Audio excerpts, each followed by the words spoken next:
la primera pisada en suelo florentino, empecé a llorar de la emoción. Fue como, pero no entiendo por qué estoy llorando ya. Y te quiero contar la historia de cómo empecé a pintar. O bueno, te queremos contar la historia de cómo empecé a pintar. Una tarde cualquiera, yo me acuerdo que estaba sentado, de hecho, en esta mesa y fue como, necesito ir a Italia. Necesito ir a Italia. Yo ya había viajado antes, pero fue una sensación así, un arrebato muy fuerte. Compré los vuelos, pagué los Airbnbs, hice las reservas de los trenes, hice las reservas en los museos, todo. Y cuando llegué a Italia, fueron 2 meses, donde fue, o sea, el plan era estar en Milán, en Roma, en Florencia, en Pisa, Génova, Verona, Nápoles, pero también la idea era estar en Barcelona y en París un par de días. Entonces yo quería pasar en las ciudades grandes un par de días más, no solamente estar 1, 2, 3 días, sino tratar de estar al menos una semana. Y recuerdo que, bueno, esto fue el común denominador en absolutamente todas las ciudades, y es que entraba a los museos y al instante o a los segundos yo empezaba a tocarme la cara porque la sentía mojada. Y era como, bueno, pero ¿por qué tengo la cara mojada? Y me daba cuenta que estaba llorando sin haberme dado cuenta que había empezado a llorar. Y eso pasó en todos los museos. En todos los museos esa sensación nunca se fue. De hecho, a día de hoy me sigue pasando cada vez que entro a un museo y algo me emociona. No lo puedo controlar. Simplemente como que me empiezan a salir lágrimas y me emociona un montón. Y ese sentimiento no bajó durante todo el viaje. Dicho esto, hubo 3 momentos muy particulares en ese viaje que hicieron que la experiencia fuera una locura. La verdad que fue una cosa espectacular. El primero fue en Florencia. Yo recuerdo que estaba viniendo de Roma me fui hasta Pisa y luego de Pisa ya tomé un tren a Florencia, y cuando el tren estaba por llegar a la estación, o sea, el corazón se me empezó a acelerar, así a palpitar, y era como una emoción de ver algo que yo ya había visto antes, pero no sé, ¿sabes? Se sentía diferente. Y cuando llegué a la estación, lo primero que hice al pisar, o sea, bajé del tren, la primera pisada en suelo florentino, empecé a llorar de la emoción. Fue como, pero no entiendo por qué estoy llorando ya si todavía no he visto nada. Eh, entonces en Florencia yo había reservado, bueno, ya había hecho Uffizi, había hecho todos los walking tours, había hecho de todo. Y un día donde tenía reservas para una exposición de un artista espectacular que se llama Olafur Eliasson, que hace unas instalaciones muy experimentales, y la exposición que estaba haciendo en ese momento era relacionada con la luz, cómo la luz interviene en los diferentes espacios para crear diferentes experiencias. Entonces, esta exposición fue en estos palacios hermosos, divinos, todo muy, muy renacentista. Y recuerdo que esta exposición tenía una sala donde el cuarto era completamente amarillo. O sea, una luz amarilla que hacía que todos los colores en la sala se volvieran inmediatamente grises. Es una cosa loca, porque lo que era súper interesante es que uno estaba en la sala, había un espejo redondo, gigante, que daba vueltas, entonces uno se veía a uno mismo gris. Y cuando veías que las personas entraban a la sala, inmediatamente se volvían grises. Entonces era una locura, era espectacular. Y luego de esa sala había otra donde había como una especie de neblina, que estaba pues creado como una nube artificial en la que podrías atravesar. Y bueno, o sea, estuve ahí un buen rato en la exposición, y cuando salí empecé a ir caminando hacia la Plaza de la Señoría, así rodeado de esculturas, y me acuerdo muy bien que iba caminando y el olor a pizza, a chocolate, a perfume, era una cosa así, o sea, espectacular, porque aparte este viaje fue más o menos en una época de entre noviembre, finales de noviembre y principios de diciembre. Entonces, cuando hay frío, como que los olores como que perduran un poco más en el ambiente. Entonces iba caminando con esos olores deliciosos por unas calles divinas y aparte veía un montón de gente súper bien vestida. Entonces eran unos atuendos espectaculares, así de invierno, y yo decía, wow, o sea, ¿qué es esa experiencia tan espectacular que estoy teniendo?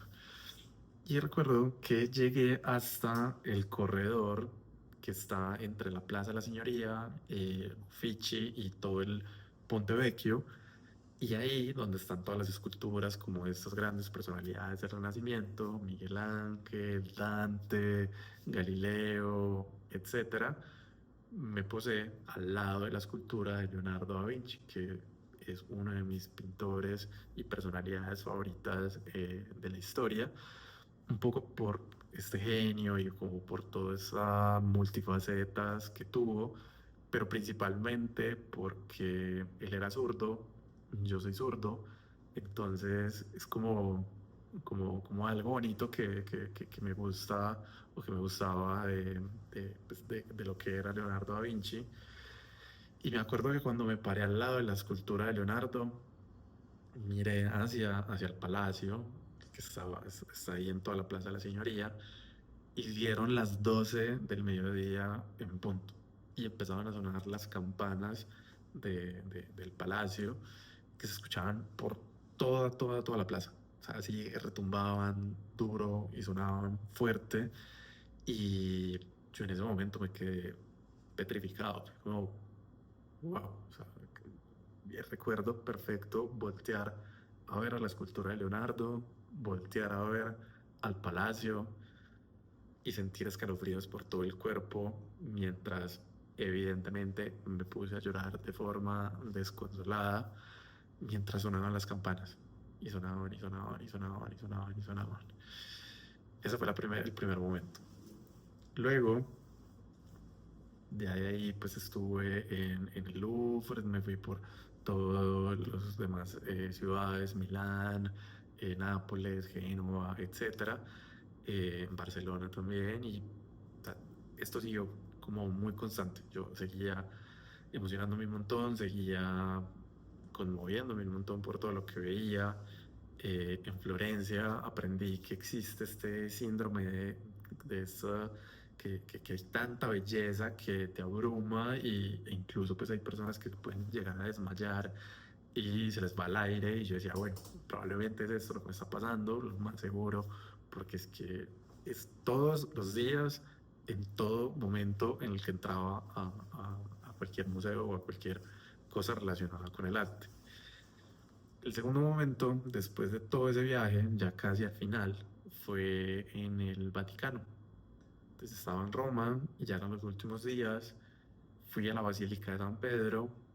Evidentemente, cuando entré a la Basílica de San Pedro me puse a llorar, viendo toda la bóveda, la cúpula, las cúpulas, la piedad de Miguel Ángel, todo fue súper abrumador. Fue como, wow, esto es mucho arte, muy espectacular. Y recuerdo que tenía una guía que era en audio. Entonces lo interesante era que a medida que tú ibas caminando, se iba activando los monumentos por donde tú fueras. Entonces te iba contando, bueno, aquí estás frente a la piedad de Miguel Ángel, la única escultura que firmó. eh, y luego sigues caminando por todo, te vas haciendo el recorrido, explicándote muy bien, hasta que llegué al final, o sea, hasta donde está el altar de San Pedro, y recuerdo muy bien que el audio decía algo como, estás ahora frente al altar de San Pedro, es el lugar donde hasta los reyes más poderosos de la historia de la humanidad se han arrodillado. En ese momento miro yo hacia arriba, hacia la cúpula que hizo Miguel Ángel, y es muy raro porque yo no puedo explicar porque esto no tiene sentido. Yo genuinamente sentí como que una fuerza me invitaba muy amablemente a que me arrodillara en ese momento y la verdad no me quedó más opción. En ese momento dije, ok, está bien, me arrodillé eh, y yo sentía como un ambiente así, como mucha energía, sentía mucha energía, evidentemente escalofríos por todo el cuerpo, la piel de gallina, me paré y seguí con el recorrido y ya, o sea, cuando uno llega al altar, da la vuelta y ya va como otra vez derecho hasta la salida. Y cuando ya estaba en la salida, ese día me acuerdo muy bien que estaba súper nublado y cuando ya salí otra vez ahí a la plaza de San Pedro, donde está el obelisco, recuerdo que el audio empezó con el Papa Francisco, fallecido Papa Francisco, dando la bendición en italiano o en latín, yo creo que era italiano, y en ese momento fue, o sea, como que la experiencia fue muy impactante, porque en ese momento dio una luz en todo el obelisco. O sea, estaba así súper nublado y la luz dio en todo el obelisco. Y fue como, wow, o sea, esto es demasiado. Eh, y el tercer momento fue también en el Vaticano, un par de días después. Había comprado el tour para las estancias, para los museos y demás. Y recuerdo que había comprado el recorrido en italiano porque quería hacer toda la experiencia. Obviamente, después me di cuenta que no iba a entender absolutamente nada y muy amablemente me acerqué a la taquilla, les pedí que si por favor me podían cambiar el tour porque lo quería hacer en español, porque quería entender bien todo lo que iba a ser el recorrido. Y muy amablemente, la verdad que agradezco a la persona que estaba ese día, muy amablemente eh, me hizo el favor de cambiarlo. Solamente tuve que esperar como 30, 45 minutos, algo así. Y, y bueno, pues espectacular, recorrer los museos. Y ahí hay una obra de uno de mis artistas favoritos, que es Rafael, que es probablemente de mis obras favoritas, que es La Academia, donde están todos estos grandes maestros de la filosofía, la matemática, la pintura. Está representado Leonardo, pero también Miguel Ángel hace parte de la composición. Rafael en una esquina se hace un autorretrato. Es una obra que a mí me encanta, sobre todo porque a mí disfruto mucho la filosofía, entonces como que reúne grandes cosas que me encantan. Entonces verla en vivo, podrán imaginarse, ya estaba llorando, como siempre, y, y entonces como la capilla Sixtina sigue cumpliendo una función, pues digamos, religiosa, pues funciona con las mismas reglas que cualquier lugar religioso, en el que no puedes tomar fotos, tienes que guardar silencio, ser muy respetuoso y demás. Entonces, recuerdo que la guía y toda la explicación de la capilla te la hacen afuera antes de entrar. Entonces, me acuerdo y nunca se me va a olvidar cuando nos explicaron que esta piedrita que yo cargo acá, lapislázuli, fue, en ese entonces la trituraban, la tenían que sacar de canteras de Afganistán, llevarlas por Grecia, Italia, además, triturarlas, juntarlas con aceite y con eso se hacía el óleo azul. Y nos explicaban que toda la Capilla Sixtina, o sea, por lo menos pues, como toda esta parte del juicio final, estaba pintada con este azul, lapislázuli. Y nos contaban que es la misma piedra con la que están, digamos, todos los sarcófagos de los faraones, la corona francesa de ese entonces. Y bueno, cuando entramos, recuerdo muy bien que, claro, como no se puede hablar, todo el mundo murmurando, cuchicheando, los gemidos de asombro y demás. Y claro, entré, miré hacia arriba, así inmediatamente me puse a llorar. Inmediatamente así no me podía contener. De la felicidad me palpitaba el corazón, tenía mil. Y recuerdo muy bien que empecé así a dar vueltas por toda la capilla mirando, hasta que en las esquinas vi estas figuras gigantescas que son como de 5 metros, que son las síbilas. Y luego empecé a ver los profetas. Y recuerdo perfecto girar hacia una esquina y ver uno de los profetas que se llama Daniel.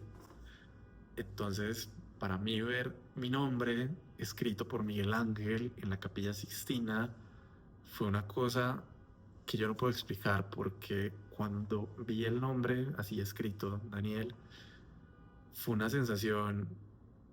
Primero, o sea, sentí escalofríos, el cuerpo me empezó a temblar, o sea, yo empezaba a temblar y, y era una sensación como entre miedo, temor y estar muy abrumado. Fue muy diferente a las otras sensaciones en las que yo sentía como esta emoción y lloraba de la felicidad. Acá fue más de sentir una fuerza muy grande, muy grande, y sentirse de este tamaño, diminuto, diminuto. Fue como esa sensación de estar frente a un océano gigante y sentirse pequeñísimo, o ver la magnitud del universo y saber que somos una partícula pequeñísima, ínfima. Más o menos fue esa sensación, porque de verdad que yo temblaba y sentía mucho temor. Eh, y bueno, y con eso terminó el viaje a Italia, regresé aquí a México, y para ese entonces yo había entrado en contacto con una gran escultora a quien también aprovecho este video para agradecer, reconocer y que por favor conozcan su obra, Alejandra Cermeño. Eh, y yo le había escrito porque, claro, después de haber vivido estas experiencias tan fuertes, yo le dije que necesitaba acercarme al arte, y para esto, en ese momento quiero hacer la aclaración que yo no pintaba, yo no dibujaba, yo no, nada que ver, simplemente fue una necesidad de quiero estar cerca al arte, y el viaje me confirmó esa necesidad de que tenía que estar cerca del arte. Y eso se lo expresé a Alejandra en su momento, y muy amable me invitó a su casa taller, donde conocí a quien también quiero reconocer públicamente, agradecer e invitar a que por favor sigan su obra, al quien se convertiría en mi maestro, Darío Salzman. Eh, y le agradezco un montón porque yo recuerdo que en las primeras clases le dije, bueno, yo me quiero tomar esto con calma, porque yo me conozco, mi personalidad va a querer irse con toda, y como todo gran maestro, con una simple pregunta cambió todo. Y me dijo, pero ¿por qué no te lo tomas en serio?